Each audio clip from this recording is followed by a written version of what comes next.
Occupied France, 15 March 1943. A narrow street in a provincial town, shutters closed against the evening cold. A man in an ordinary overcoat walks with deliberate calm past a parked lorry, his hand resting in his pocket around something heavy and unfamiliar. Ahead of him, a collaborator steps out of a doorway, laughing at something said over his shoulder. There is no crowd to hide in, no cover to duck behind, and no second chance if this goes wrong. The man closes the distance to perhaps 2 meters. He draws his hand free. What happens next makes almost no sound at all, no crack, no flash that anyone 3 doors down would notice, just a dull cough, quieter than a slammed car door. Then he turns and walks on, unhurried, disappearing into the dusk before anyone realizes what has happened. This is not a scene from a film. It is the kind of moment for which a small, strange, single-shot pistol was purpose-built in wartime Britain, a weapon so quiet that witnesses sometimes failed to register a shot had been fired at all. It had no name that meant anything to the enemy, no reputation, no silhouette recognizable from newsreels the way a Sten gun or a German Luger was recognizable. It looked to anyone glancing at it like a length of pipe with a handle. That, precisely, was the point. This is the story of the Welrod, the pistol built not to win battles but to end lives in silence and to vanish from memory as completely as its sound vanished into the evening air. By 1942, Britain faced a problem that conventional weapons simply could not solve. Across occupied Europe, resistance networks were multiplying, coordinated increasingly by the Special Operations Executive, the shadowy organization Winston Churchill had ordered in 1940 to set Europe ablaze. But sabotage, ambush, and open combat were only part of what these networks needed. Sometimes the requirement was narrower and darker, the elimination of a single informer, a Gestapo officer, a collaborator whose death needed to look less like an assassination and more like a man who had simply disappeared. For that kind of work, every weapon in the standard British arsenal was hopelessly unsuited. A standard service revolver produced a report that could be heard hundreds of meters away in quiet conditions, immediately drawing attention, patrols, and reprisals that could cost dozens of civilian lives. Rifles and submachine guns were worse still, impossible to conceal and equally impossible to silence effectively with the crude suppressors available early in the war. Even weapons fitted with existing sound moderators, such as the modified Sten guns SOE experimented with, still produced a mechanical clatter from the bolt cycling that gave away the shooter's position in anything but the noisiest surroundings. An agent operating alone, often a civilian volunteer with only weeks of training, needed something that could be carried inside a coat without a bulge, drawn without suspicion, and fired without alerting anyone more than a few paces away. Nothing in existence met that specification. The stakes of getting this wrong were not abstract. Resistance operatives caught with a firearm faced summary execution under German occupation policy, and a botched, noisy assassination attempt risked triggering brutal collective reprisals against entire villages, a pattern the Nazi regime had already demonstrated with horrifying clarity. The weapon SOE needed had to work first time, every time, because there would rarely be an opportunity for a second shot, and it had to be quiet enough that the operative could be gone before anyone understood what they had heard. Existing pistols, however modified, simply could not deliver that combination of concealability, reliability, and near total silence. Something entirely new had to be designed from first principles, and it had to be designed quickly by people willing to think about killing in a way no conventional armorer ever had. There was also the question of who would actually be carrying these weapons. Unlike a regular soldier trained for months and operating within a chain of command, the typical SOE-supported operative might be a schoolteacher, a farmer, or a shopkeeper, someone recruited for local knowledge and nerve rather than military background, who could expect at most a few weeks of clandestine training before being parachuted back into their own occupied homeland. Such a person could not be expected to master the intricacies of a conventional service pistol under pressure, still less to strip and maintain a delicate suppressor attachment in a farmhouse cellar or a city back room. Whatever was designed had to be simple enough to use reliably after minimal instruction, robust enough to survive rough handling and damp conditions, and forgiving enough that a frightened amateur, heart-pounding, could still use it correctly the one. Time it mattered. That requirement, every bit as much as the demand for silence, shaped everything that followed. The task fell to Station 9, the Inter-Services Research Bureau based at the Frythe, a requisitioned country house near Welwyn in Hertfordshire, where SOE's engineers and scientists dreamed up the peculiar tools of clandestine war: exploding rats, sabotage devices disguised as lumps of coal, and cameras hidden inside matchboxes. It was here, working under conditions of considerable secrecy, that a small team led by Major Hugh Reeves developed what would become one of the most effective sound-suppressed firearms ever produced. Its name was a simple contraction, drawn from Welwyn, where it was designed, fused with rod, a nod to its plain, tubular appearance. The genius of the Welrod lay not in any single dramatic innovation, but in a ruthless simplification of everything a pistol usually needed to be. Most firearms are semi-automatic, cycling a new round into the chamber using the force of the previous shot, a mechanical process that inevitably generates noise from moving metal parts regardless of how well the muzzle itself is suppressed. The Welrod's designers abandoned this entirely. Instead, it was a bolt-action pistol, meaning the user had to manually cycle a small knurled knob at the rear of the weapon to load, and again after firing, to eject the spent case and chamber a fresh round.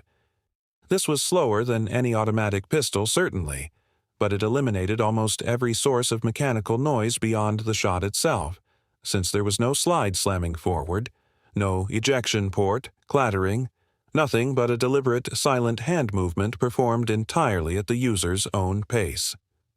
The suppressor was not a separate attachment screwed onto a barrel, as with most silenced weapons even today.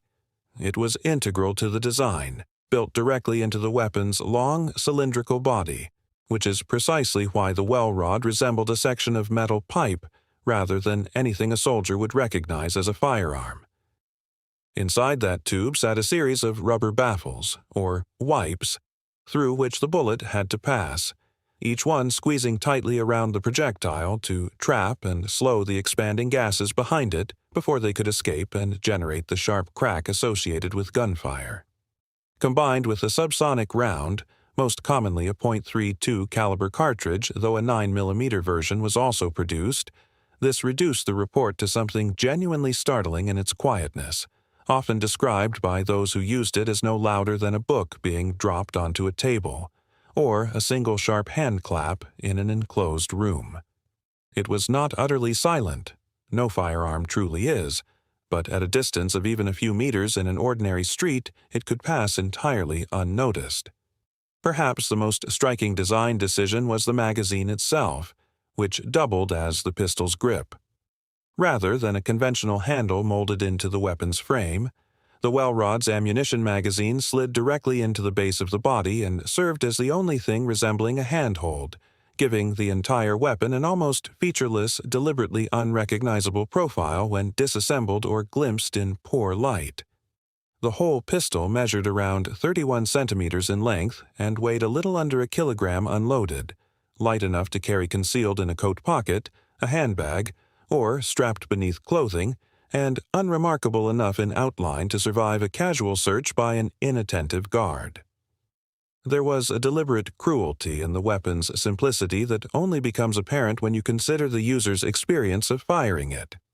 Because there was no automatic recoil-driven action to absorb any of the shot's energy, the entire recoil impulse transferred directly through the frame into the operator's hand, producing a sensation reportedly closer to a firm, blunt shove than the sharp kick of a conventional pistol.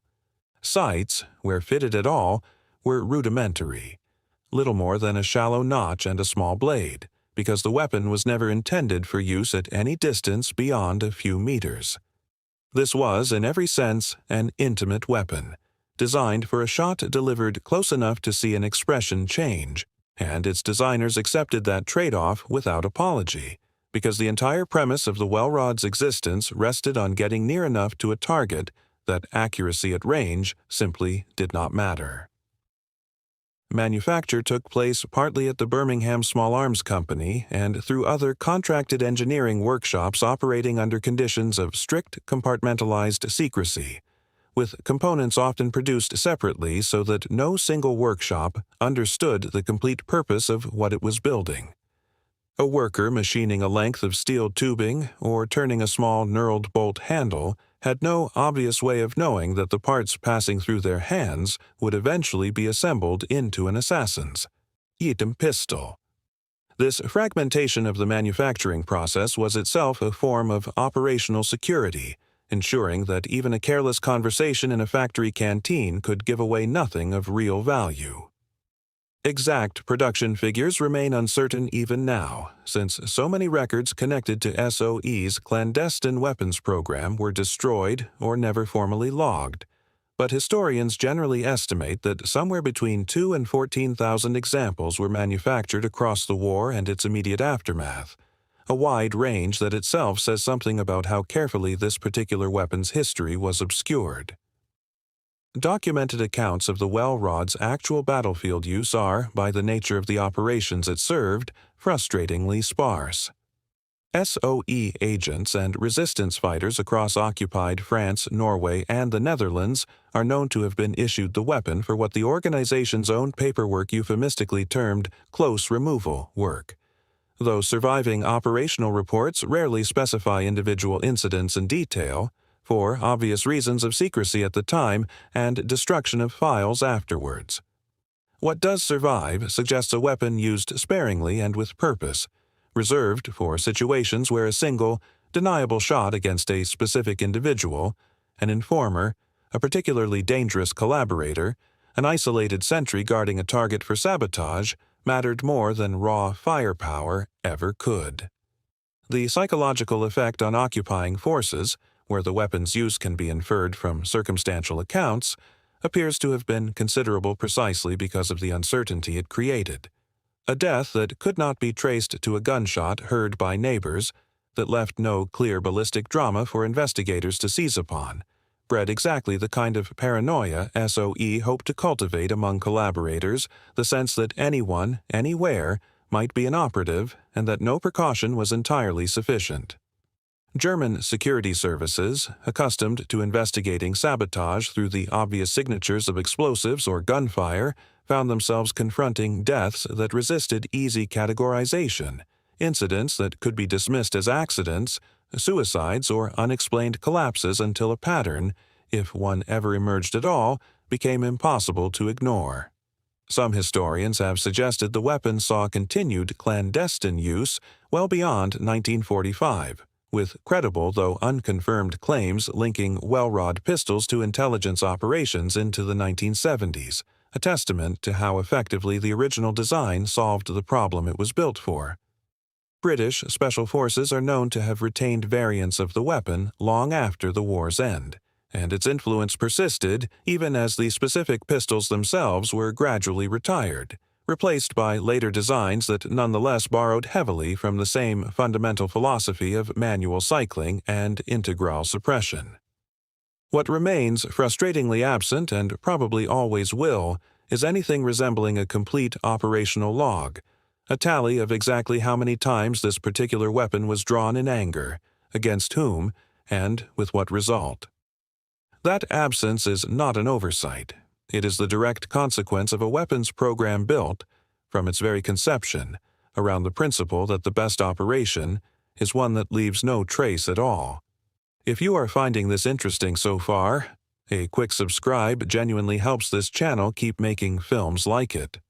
Germany, despite its formidable reputation for engineering across the war, never produced a true equivalent to the Welrod.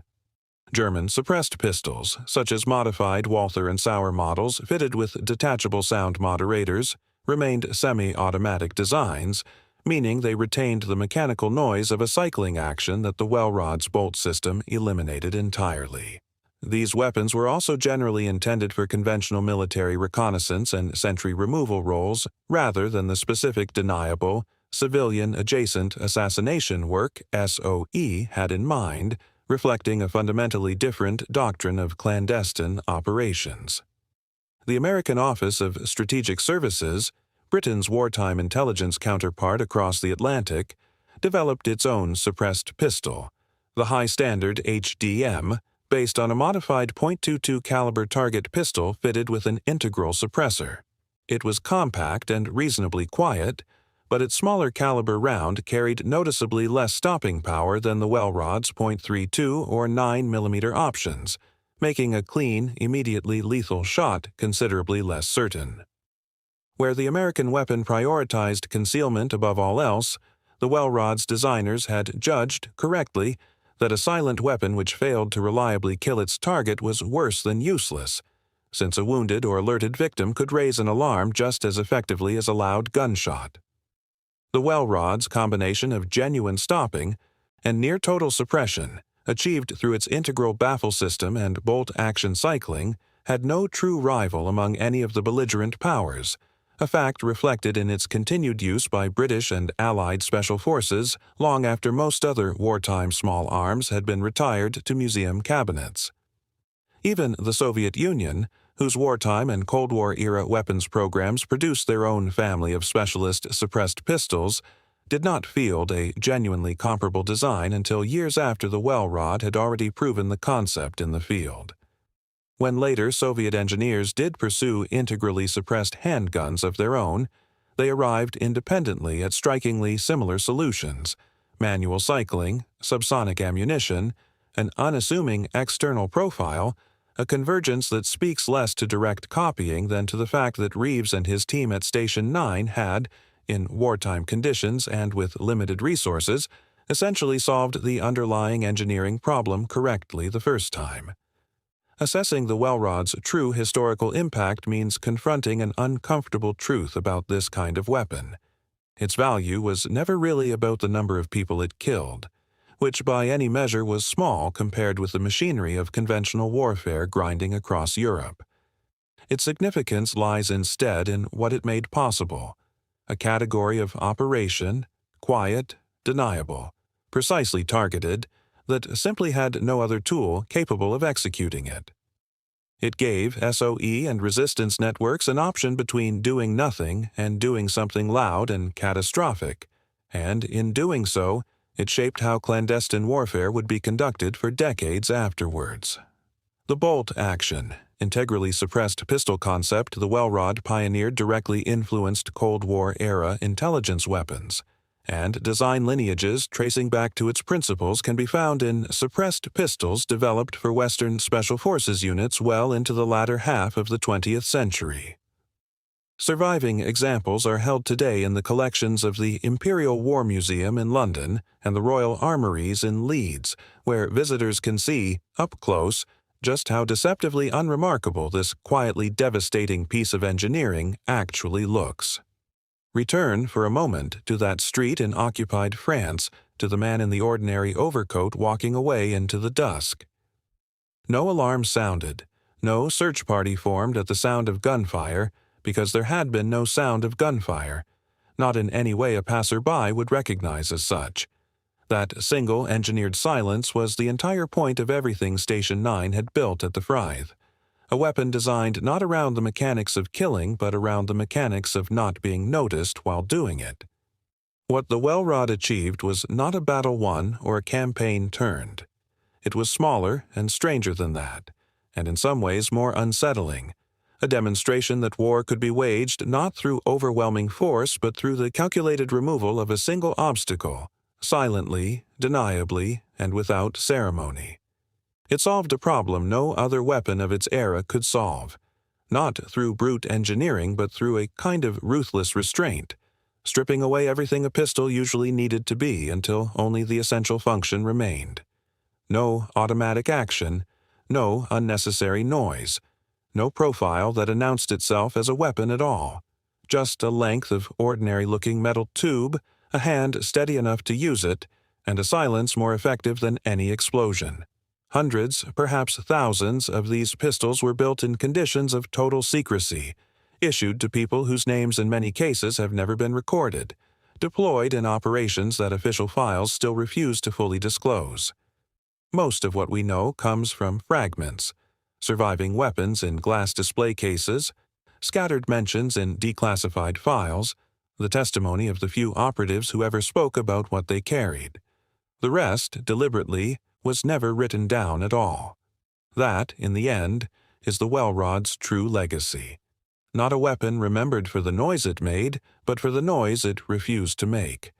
A small, unassuming tube of metal that proved silence itself could be a weapon of war, and that some of history's most consequential moments happen not with a bang, but with something closer to nothing at all.